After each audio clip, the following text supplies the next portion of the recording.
২৪ ব্যর্থ হলে ছাত্র জনতা আরেকটি জুলাই নামাতে পিছপা হবে না, আসাদ বিন রনি।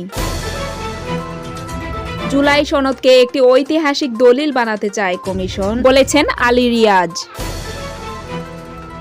জুলাই আন্দোলন সম্পর্কিত কোনো শো এর ব্যাপারে যোগাযোগ করবেন না, সেজান। রাজশাহী চাঁপাইনবাবগঞ্জ রুটে বাস চলাচল বন্ধ, ভোগান্তি চরমে। ওয়াকআউটের পর ঐক্যমত্য কমিশনের বৈঠকে আবারও যোগ দিল বিএনপি।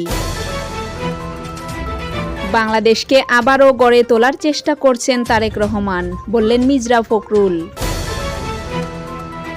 ছড়িয়ে পড়া আপত্তিকর ভিডিও নিয়ে মুখ খুললেন অভিনেতা। পুরনো ফ্যাসিবাদী ব্যবস্থার বহিঃপ্রকাশ, মাইলস্টোন বিমান দুর্ঘটনা।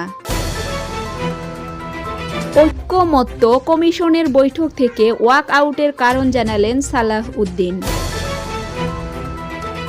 এদিকে 4টা বিভাগের জন্য বড় দুঃসংবাদ দিল আবহাওয়া অধিদপ্তর। ঐক্যমত্য কমিশনের বৈঠক থেকে ওয়াক আউটের কারণ জানালেন সালাহ উদ্দিন। কেন্দ্রীয় কারাগারে অসুস্থ কয়েদির ঢাকা মেডিকেলে মৃত্যু। ঘনবসতি এলাকা থেকে প্রশিক্ষণের স্থান সরিয়ে ফেলা উচিত ছিল।